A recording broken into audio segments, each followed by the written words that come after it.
Olá, vamos à solução deste exercício. Na última aula deixamos aí com vocês o enunciado de um projeto de investimento que tem, resumidamente, as seguintes características. As vendas no primeiro ano serão de 6.200, isso aqui em unidade monetária. As vendas vão crescer, ou está previsto um crescimento das vendas à razão de 5% ao ano. O custo variável representa 35% das vendas. O custo fixo, ele vai sofrer variações, estabilizando-se a partir do terceiro ano, mas ele vai assumir 1.200 no primeiro ano, 1.400 no segundo ano, 1.600 no terceiro, quarto, quinto e assim por diante.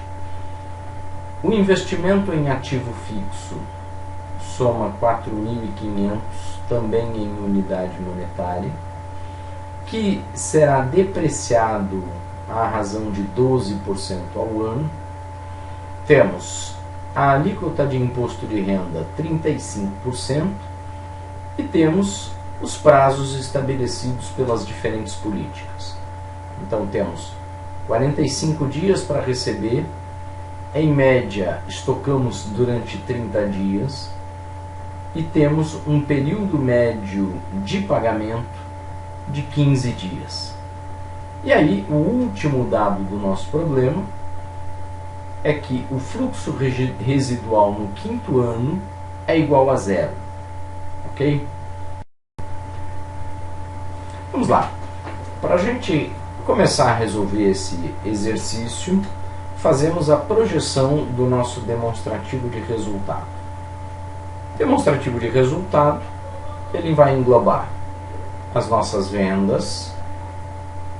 Então temos lá vendas no primeiro ano. Então, uma coisa importante a gente observar: o investimento é realizado no ano zero. Então, do ano 0 até o ano 1, trabalhamos durante todo este ano e produzimos vendas no valor de 6.200 no final do primeiro ano. Apurando o resultado dessas vendas, nós temos custo variável, que pelo enunciado do nosso problema, representa 35% das vendas. Então, se a gente pegar 6.200, que são as nossas vendas, 35%, 2.170. Então, o meu custo variável é 2.170. Conforme o enunciado também, o custo fixo é de 1.200 para o primeiro ano. Então, vejam, nesse momento, nós temos aqui custo variável e o custo fixo, aquilo que a gente vai chamar de custo de produtos vendidos. É bom a gente observar o seguinte: num balanço, na vida real, ele vem expresso, não separadamente, custo fixo e custo variável, mas vem tão somente o custo de produtos vendidos. Então, se você quiser conhecer a componente variável e a componente fixa, você vai ter que lançar mão de um artifício matemático, que é o cálculo da regressão linear. Mas isso não está no escopo do nosso problema nesse momento. O importante para a gente é que o custo de produtos vendidos para o ano 1 é 3.370. A depreciação, então as despesas com depreciação, são de 12% ao ano, incidente sobre o ativo fixo. No nosso caso, o ativo fixo é 4.500, 12%, 540. Então, o nosso lucro antes de juros e imposto de renda vai ser 6.200 menos 2.170 menos 1.200 menos 540. Então, chegaremos em 2.290. O ponto seguinte é extrair ou retirar a alíquota de imposto de renda. Então, o lucro bruto vezes 1 menos 0,35. Então, 2.290 vezes 0,65, 1.488,50. Vejam, a mesma ideia nós vamos repetir para o ano 2, com a pequena observação de que para o ano 2 nós temos um crescimento de 5% nas vendas. Então, as nossas vendas passaram a ser 6.510, 35% disso é custo variável, o nosso custo fixo 1.400, gerando um custo de produtos vendidos de 3.678,50. A depreciação, ela incide sempre, vejam, sempre, sobre o valor de aquisição, que é de 4.500. Então nós temos um lucro antes de juros e imposto de renda de 2.291,50, que extraída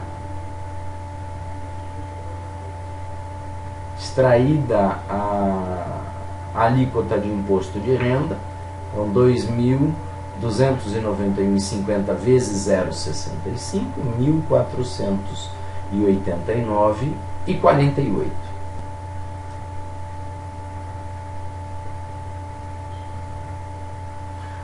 Veja, o procedimento ele se repete para o ano 3, acrescentando 5% das vendas, para o ano 4, acrescentando 5% das vendas, e para o ano 5 também acrescentando 5% das vendas. No final da aula, o Val vai distribuir aí a folha com os resultados, e aí não se preocupem com esses dados agora. O importante é entender que o primeiro passo é o cálculo do demonstrativo de resultado, e no demonstrativo de resultado nós temos tudo que entrou e tudo que saiu para produzir aquelas vendas, ok? O passo seguinte no nosso procedimento, depois de calculado o nosso demonstrativo de resultado, é determinar a nossa necessidade de capital de giro. Vejam, a nossa necessidade de capital de giro, ela é o quanto vamos investir em duplicatas, mais o quanto vamos investir em estoque, menos o quanto recebemos de crédito dos nossos fornecedores. Então, eu preciso calcular, ou eu preciso saber o valor das minhas duplicatas, do meu estoque e dos meus fornecedores. No enunciado do nosso problema, nós temos como dado o período médio de recebimento, igual a 45 dias, o período médio de estoque, igual a 30 dias, e o período médio de pagamento, igual a 15 dias. Daqui nós temos que as duplicatas, e eu já vou reescrever a nossa fórmula, ela vai ser igual ao período médio de recebimento vezes a receita proveniente das vendas dividido por 360.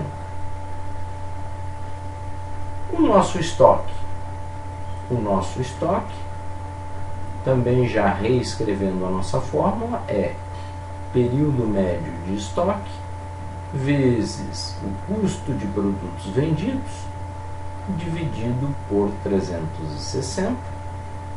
E por fim, os nossos fornecedores, eles vão ser período médio de pagamento vezes custo de produtos vendidos mais estoque final menos estoque inicial, fecha, tudo dividido por 360. Então, já reescrevemos. Eu tenho a fórmula do período médio. Nós temos como dado o período médio, então eu vou reescrever a fórmula de tal maneira que eu tenha o investimento em estoque, o investimento em duplicatas e o crédito recebido pelos fornecedores. Vamos lá. Nós, para calcularmos o período médio de recebimento, para calcularmos o valor das duplicatas, eu vou precisar do período médio de recebimento, que eu tenho e vale 45 dias, vezes a minha receita, que nós temos do demonstrativo de resultado, e vale 6.200. E tudo isso aqui eu vou dividir por 360. Vamos lá à nossa calculadora. Desculpa. A nossa calculadora. Então temos 45, entra 6.200 vezes, tudo dividido por 360, divide. 775 é o nosso investimento em duplicatas. Qual é o investimento que a gente tem que fazer em estoque? Mesma coisa, 30 vezes custo de produtos vendidos. Custo de produtos vendidos no ano 1, 3.370. 3.370, tudo isso aqui dividido por 360. Bom, fazendo essa continha, nós teremos 30 entra, 3.370 vezes 360 divide 280,83. Então, o nosso estoque no período 1 é de quanto? 280,83. 280,83. Estou escrevendo esse número aqui propositadamente. Por quê? O nosso próximo item, a conta fornecedores, ficou um pouquinho apertado ali, mas eu vou fazer o cálculo dela aqui, ó. A nossa conta fornecedores é período médio de pagamento, 15 dias, vezes custo de produtos vendidos, 3.370, mais estoque final. Quem é o nosso estoque final? Esse que a gente acabou de calcular, 280,83 menos o nosso estoque inicial. Vejam, na data zero, o nosso estoque inicial era zero. Então, por quê? Zero. Tudo isso aqui dividido por 360. Então, vamos lá.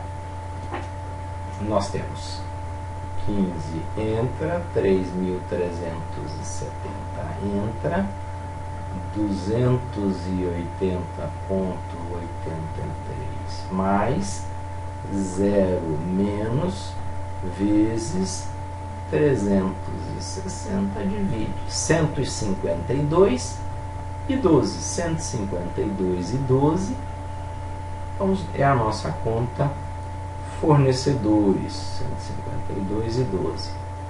Ok? Então, vou avançar. Então, nós temos lá a nossa necessidade de capital de giro é em duplicata 775, em estoque 280,83, em fornecedores 152 e 12.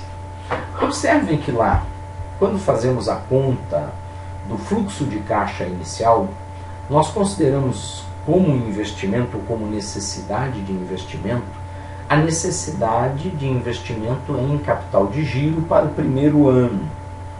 Mas de fato, nós começamos com um capital de giro igual a zero, e na medida em que avançamos, é que começamos a utilizar este capital de giro. Ok? Então, o correto, né, é que durante o primeiro ano eu vou usar 903,72. Então, eu já tenho que ter esse dinheiro aqui, e esse dinheiro vai estar inicialmente no meu caixa. Ok? Mas, para facilitar, consideramos ele no investimento inicial. Tá. Para calcular a necessidade de capital de giro no ano 2, eu tenho o crescimento das vendas para 6.510, então as minhas duplicatas elas vão ser 45 vezes 6.510, tudo dividido por 360. O meu estoque, a mesma coisa, 30 vezes o meu custo de produtos vendidos, 3.678,50, tudo dividido por 360. E por fim, a minha conta fornecedores, que é 15 vezes 3.678,50, mais o valor do estoque que eu achei como este resultado aqui, que é meu estoque final, menos o meu estoque inicial, que é 280,83, tudo isso aqui dividido por 360. Então, com isso, nós achamos a necessidade de investimento em capital de giro no ano 2. Do mesmo jeito, nós faremos para o ano 3, para o ano 4, para o ano 5.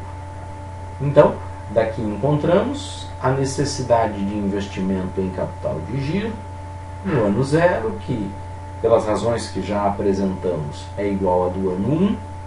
Depois, necessidade de investimento de capital de giro no ano 2, no ano 3, no ano 4, no ano 5. Criamos uma linha imediatamente abaixo, variação da necessidade de capital de giro. Primeiro ano 0, que é a necessidade de capital de giro no ano 1, menos a necessidade de capital de giro no ano 0. Depois, variação da necessidade de capital de giro no ano 2 é 965,95 menos 903,72. Então, dando 63 ou 62,23. E assim por diante. Então, temos aqui o cálculo da necessidade de capital de giro, que nós precisaremos lá na hora de fazer o nosso balanço, da variação da necessidade de capital de giro, que é o que nós vamos precisar para escrever o nosso fluxo de caixa operacional. Vamos lá, o nosso passo seguinte agora é calcular o nosso fluxo de caixa operacional. Veja que o fluxo de caixa operacional, ele é o LAGIR multiplicado por 1 menos a alíquota de imposto de renda, mais a depreciação, menos a variação na necessidade de capital de giro. Lucro antes de juros e imposto de renda e a depreciação, nós já temos do nosso demonstrativo de resultado. E a variação na necessidade de capital de giro nós acabamos de calcular no item anterior. Então vamos lá. O fluxo de caixa operacional do ano 1, ele vai ser lucro antes de juros e imposto de renda vezes 1 menos a alíquota, que no nosso caso é 1.488,50, mais a depreciação, 540, menos a variação na necessidade de capital de giro, que no ano 1 ela é igual a 0. Então o fluxo de caixa no ano 1 é de 2.028,50. A mesma coisa nós faremos no fluxo de caixa no ano 2. Fluxo de caixa operacional no ano 2 é 1.489,48 mais 540. Vejam, a depreciação sempre incide sobre o valor de custo do nosso ativo fixo.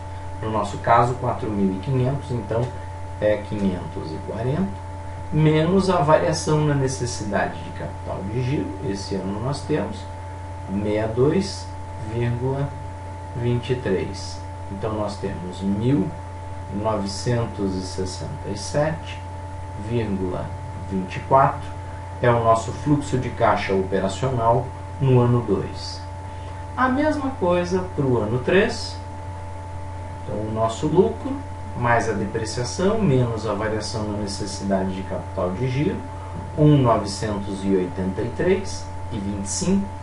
No ano 4, 2.133,02. No ano 5, 2.282,95. Ok? Agora, para finalizar, faremos agora a projeção do balanço patrimonial. Então,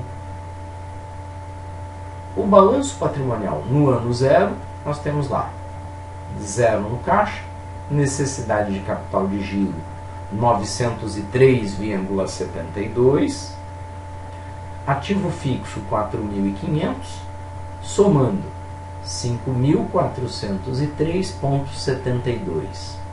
Como nós falamos, o fluxo, como nós falamos, todo o investimento vai ser financiado com capital próprio.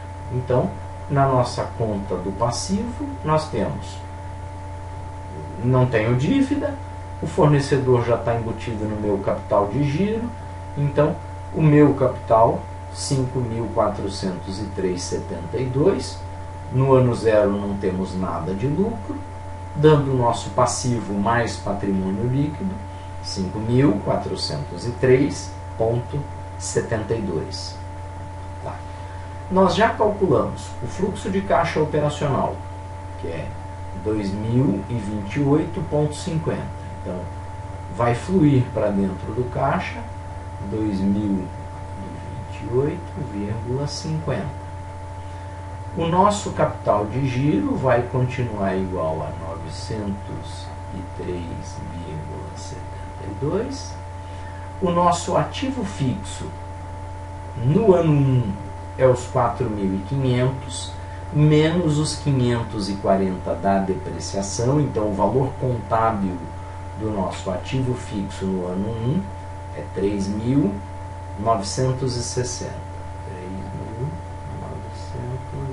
3.960. Isso aqui vai nos dar o nosso ativo total. Isso obrigatoriamente vai ser igual a 5.403,72 do nosso capital social, mais o lucro que nós tivemos depois do imposto de renda de 1.488,50. Então, para saber se acertamos, é só verificar se o total do meu ativo é igual ao total do meu passivo.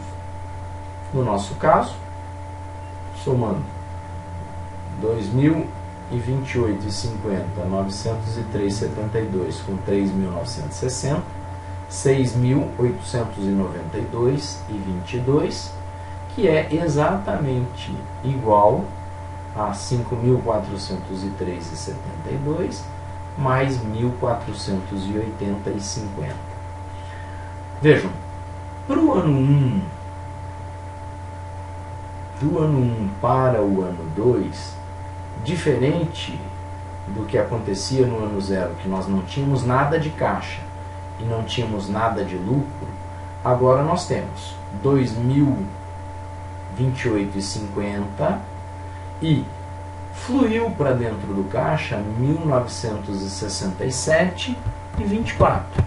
Então, a nossa conta caixa no ano 2, ela vai ser 2.028,50 com mais 1.967,24.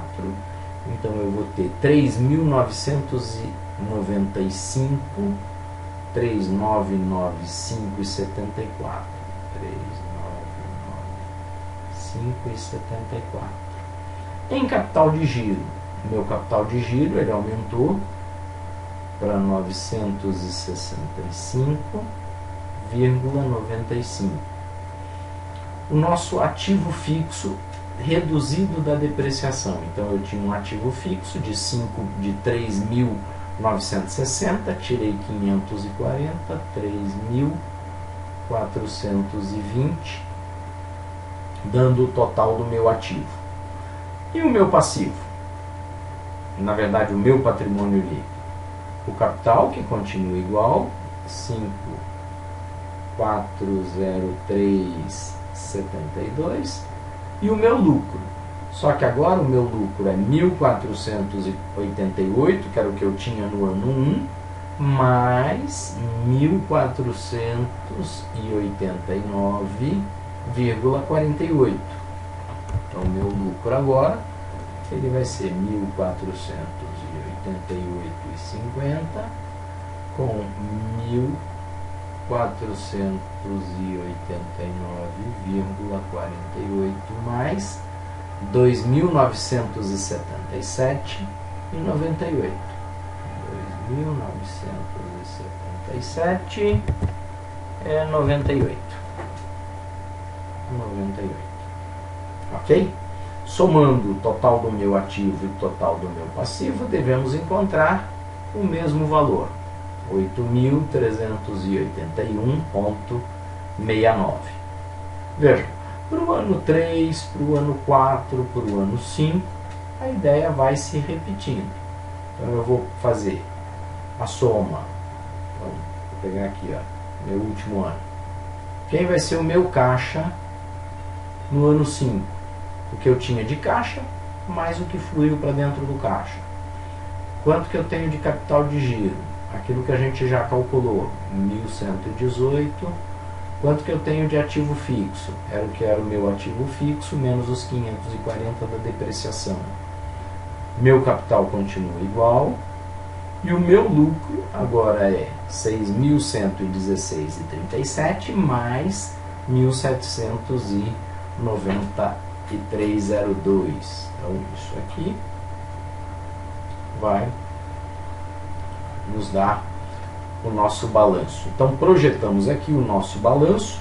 Então, começamos com um capital de 5.403 e terminamos 5 anos depois com um capital de 13.313,11.